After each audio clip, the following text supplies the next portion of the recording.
It's captured on tape by the FBI. The tape is sent to his wife. He knows he's being watched. He knows he's being bugged. He knows that his wife has heard him in the sex act with someone else. And yet, he doesn't abate. In fact, he spends his final night on earth, apparently in the arms of another woman. While his lieutenants are sleeping out in the living room. Right? So we're not talking about a situation where this is private. And while he's awaiting the arrival of that long-term mistress. In fact, according to Abernathy, that night a young woman comes to his room looking for him, can't find him, and storms out the next day. How many women was it that night? Was it 2? Was it 3? That's really painful to me. That is really painful to me. And one of the reasons why I feel it necessary to talk about pain publicly is because I want him to be respected. I want conservative Christians in particular, to understand that this man was courageous and just and sacrificial. But if we sweep the adultery and the sexual promiscuity, the disgraceful, abhorrent behavior under the rug, then they'll just laugh at us behind their hands, you understand? They won't take us seriously. They'll say, you can celebrate him, but you're lying. You're lying. For them to take us seriously, we have to confront the truth of his failings. And I don't have an answer. I just need to share the pain. I don't have an answer. You know, Garrett says that King says it was a way of releasing tension. And he had lots of tension to release. And we know that he was under enormous stress, that he was tremendously anxious, that he was always exhausted, that he traveled endlessly. All of that is true.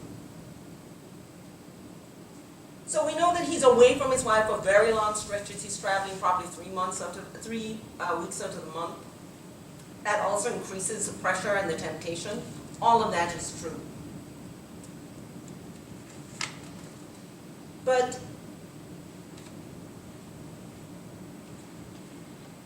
the problem is, and Garrow also goes on to say that this precipitated extreme guilt. Both Garrow and Rosenblum, who wrote a history of his final 31 hours, of King's final 31 hours, talked about this sermon that he preaches in Ebenezer, where he doesn't come right out and say this is Ebenezer or Dexter? No, I think they said it was Ebenezer. I think it was Ebenezer. He doesn't come right out and say this is what I'm doing while I'm on the road, but he's obviously self-flagellating. He's confessing. He's in confessional mode. And Garrett says, he quotes King, "Sex is basically sacred when it is properly used. And marriage is man's greatest prerogative in the sense that it is through and in marriage that God gives man the opportunity to aid him in his creative activity." In the sex act, we are in some sense closest to God, because it is in the sex act that human life is formed and a new soul comes into being. He goes on to say, therefore sex must never be abused in the sense that it is often abused in the modern world. All of this is true. And when the FBI tapes show up, King is recorded by the FBI as actually saying, God's out to get me. He saw it as a warning from God that he had not been living up to his responsibilities in relation to the role in which history had cast him.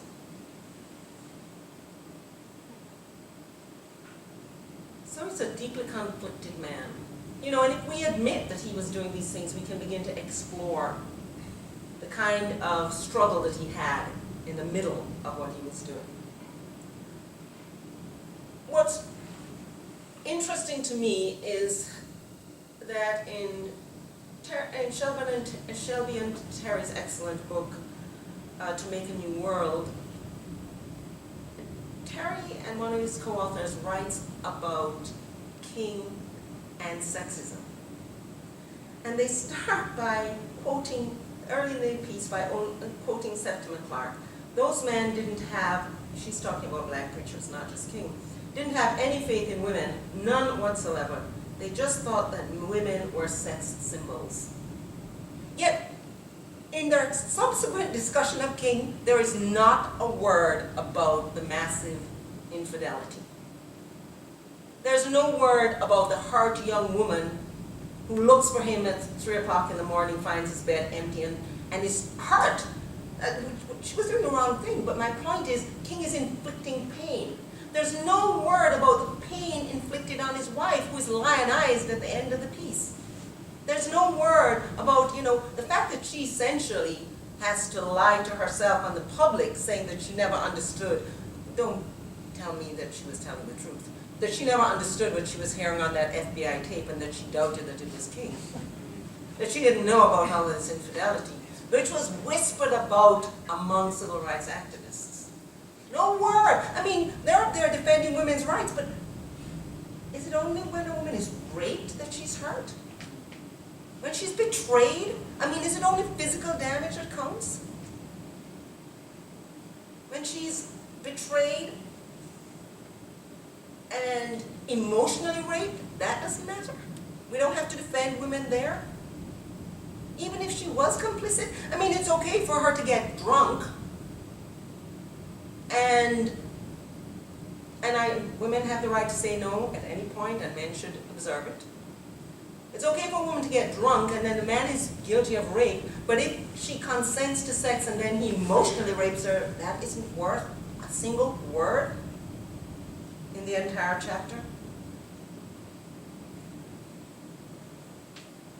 Even though they come close, right? According to them, King's account of events focuses on his descriptions of how women refer to their appearances. This is not true when he's describing men, but he's always talking about what the woman looks like. So they tiptoe around it, because it's not politically correct in this age to talk about the kind of damage that people suffer from sexual infidelity. In another chapter in the book, Nussbaum talks about self-cleaning. And this is one of the things she's lionizing about King, but she only talks about cleaning from anger and resentment. But what about all the sexual sin? Are you going to carry all that dirt around? An entire section of the book is on conscience. Not one word about sexual infidelity. So my anguished cry is why? Why? Why? Garrow, I think, lets him off lightly.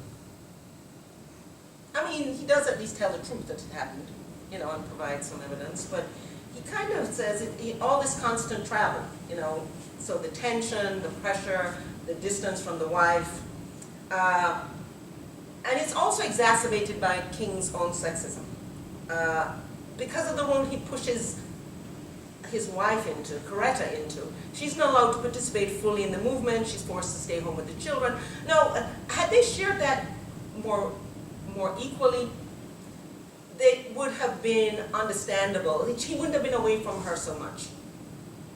I'm not to say that these weren't challenging things that couldn't have been easily resolved. They could not have been easily resolved. In addition to that, the growing resentment she feels because she's being sidelined adds to the strain in the marriage. All of this is true. But what is more true is that it was typical of the civil rights movement. And also, it was just part of the culture of the black church. That's what's really shamefully true. It was part of the culture of the black church at the time. It was common practice among ministers. There were rumors of King's unfaithfulness dating back to 1957, before there is the same level of pressure in terms of the travel, the separation from his wife, the anxiety. All of those things are not at their peak, and already there are rumors of the infidelity. Even as far back as when he was a theological student, all of these black men would be joking about counseling women. A sly reference to their sexual predation. King's own brother, E. King, who was also a minister but also had serious problems with alcohol, connected King with one of his mistresses. So this is no secret, right? In fact, according to, I think it's Rosenblum says that King and, yes it is Rosenblum, that King, the AD, when he was on an alcoholic binge, would be hanging out in sordid bars where he had no place being. And one of King's closest friends and allies, Abernathy, confesses to King's marital infidelities and his own in his autobiography. FBI tapes reveal that these activities were carried on with a number of different black pastors. When King was in those hotel rooms, carry on sexual misconduct, he was not alone. He wasn't hanging out with pimps, he wasn't hanging out with hoodlums, he wasn't even hanging out with unsafe men, he was with black pastors. So there's really a deep cultural problem here, and it connects to the kind of problems that I started talking about in the Catholic Church among white evangelicals. That we are betraying our faith, and that we are soiling the name of Jesus. We're not being the kind of witnesses for Christ that we're called to be. King paid a price for his hypocrisy. According to Gower's other book, The FBI and Martin Luther King, he was viewed by one of two ways by those to whom the FBI leaked the evidence of his behavior, which included Lyndon B. Johnson and Robert Kennedy. He was either seen as a savage animal whose behavior was abhorrent. These were by what Gower calls the Puritans, or as a circus animal who entertained them, by the ones Gower refers to as the voyeurs. Well, whether they were Puritans or voyeurs, because he puts LBJ in the category of voyeur, and says that many influential people looked down on King once they found out about this conduct. Even if they were titillated by it, they were also disgusted. So when one of Johnson's aides comes to him to defend King in his critique of the Vietnam War, Johnson's reply to the aide is, "God damn it, if you could only hear what that hypocritical preacher does sexually," because he had heard the tapes himself. Others regarded King as just simply being unworthy to even be a preacher. Many of these influential people then began to distance themselves from King because they didn't want to be seen as being too close to him if ever the news broke. So he was paying a price. And remember, when I had said earlier that this was rumored in civil rights circles, well, it was coming back to King because civil rights activists were saying, "What are you doing? You are putting us in jeopardy." And maybe they thought that they got away with King's behavior, or King got away with his behavior, but in fact he paid a secret price. In fact, he paid a secret price. Gower states that King lost a wholehearted support of some of these people. It's hard to know how much impact it had on his effectiveness. But when he moves to more difficult topics like the poor people's movement, there's already a sense of alienation because of what was known about his sexual conduct. He might have had more success if that had not been out there.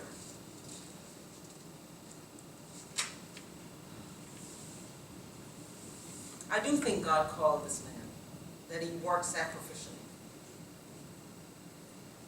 I don't have an answer to how someone so anointed, so committed, could have been so fallen, except for this question of culture. And God used him powerfully, saved the movement, because even though the FBI tried to get the media to smear King with the reality of what he was doing, the media refused to pick it up. Nonetheless, it leaves an enduring stain on his sacrificial life and constantly throws into question his commitment to Christ and his gospel. And it leaves us with a question: in what way is the culture of our church today creating the same patterns of sin that undermine our witness, and not just the witness for salvation, but the work for social justice? Thank you.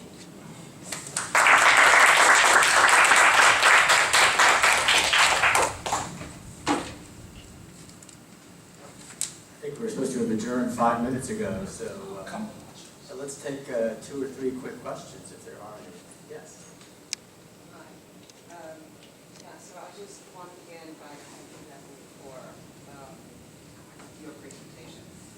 And Eugene, this is what I meant by not accepting a binary. Right? We have to be able to see the marvelousness and the calling and the committedness of Dr. King. And the experience of the women, both Coretta Scott King and all the women along the way. That's right. And not accepting either or. Nope. We have to keep them on the screen at the same time. Absolutely. So that's what they have. And the rest of my comment were just minor correctives, and I'm sorry, James Patterson had to leave, or? Vincent Lloyd. Vincent Lloyd. Vincent James Lloyd, Patterson. sorry. Vincent Lloyd. Oh no, I get correction. Sorry. If you have corrections for Vincent, just tell him. No.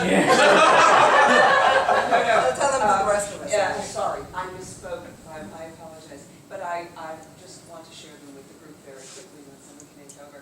One was about pragmatism, and social Darwinism. Yeah. The theological pragmatists whom I cited, Peirce and Royce, were vehemently opposed to social Darwinism. And they were opposed to the survival of the slickest and the gospel of greed, as Peirce said. So when we talk about pragmatists, we also have to talk about being careful who we're talking about when we critique them. Comment number 2 about emotion and reason. In the 20 minutes that I had, I also didn't have time to talk about the theological pragmatists' work on emotion, but in fact, they consider the development and control of the emotions to be part and parcel of the development and control of reason, and together, that is the human obligation. Third, I just want to throw out the idea of comment about natural law, that our discussion of natural law must be accompanied by intellectual or epistemological humility. And this is also, I think it's a biblical voice, and I also think it's a theological pragmatist voice, precisely because none of us can grasp the totality of the transcendent, the absolute, the mind, all of these terms that we know, or God. And if none of us can fully grasp, then it requires epistemological humility from each of us, and the ability for each of us to seriously listen and try to see the world from what others are saying, and slowly together we correct our fallibility. Any response? It's been a while, but a lot of what Dr. Lloyd's presentation was on black natural law, and from what I remember, he was not going after Peirce or Royce, he was going after Dewey. No, I know that. I just wanted to clarify. You want to correct the record that they're a good pragmatist. I just wanted to clear that mess. Okay. One more question? You had your hand up first. So I, interestingly to me, this question of interpretation, which started with Gary this morning of how King gets interpreted in different periods. Both of what you both said things that have already been in print. So we, not original, but I meant that the idea that King is interpreted in different ways. So he was influenced by white people when it was first edition, and then influenced by black people, and then influenced by both. And so in your case, so like, where should we go next? I mean, obviously the monument is not going to change, but should be a push on the civil religion side to say we need to have the more radical King part of the conversation, And then for Jackie, again, you're quoting Geroy, so it's not like this is the first time we're hearing it.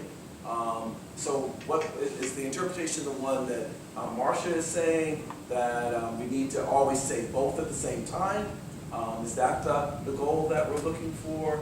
So it's like, how do we move forward? Because it'd be different if this was all new information, it just came out, but we've known it for a while, but obviously we haven't processed it. So that it becomes part of the portrait every time we say. And if we do though, we say JFK with his infidelity, and of course LBJ can't really talk. So again, is that where we're going? That and since we all become Presbyterians, that we always talk about human depravity at the same time as we talk about anything that we can strive towards that's good. Well, I should let the audience know I'm still reeling from Jacqueline's presentation. So if I'm a little incoherent, it's only because of the impact I had on me. So there are two competing values when it comes to talking about Dr. King. The first is the intellectual and historical sort of scholarly value that we have in assessing the historical King and understanding him. And then the political value we have of applying those examples to whatever myriad causes we have. And the tendency is to use the interests of the second to borrow sort of in a mercenary fashion from the first. And so the reason why there's not a lot of new scholarship is on the sort of the documentary side of King is because the scholarship's more focused on some sort of activism. I remember like all of this got started because the Heritage Foundation in 2006 issued like a short statement on King's conservative values and religion. And ever since then, there's been a sort of adjudication of where he falls along contemporary ideology. So with the very distinct like caveat about his sexual misconduct as well as his intellectual misconduct, he plagiarized his dissertation. What we can do is take this very flawed man, see how he was, despite his flaws, able to articulate a political consensus rooted in the Hebraic Christian tradition that offered a path forward for reconciliation. And in a way, I had in mind when talking about King's treatment of Jefferson and Lincoln as flawed men, capable of doing good.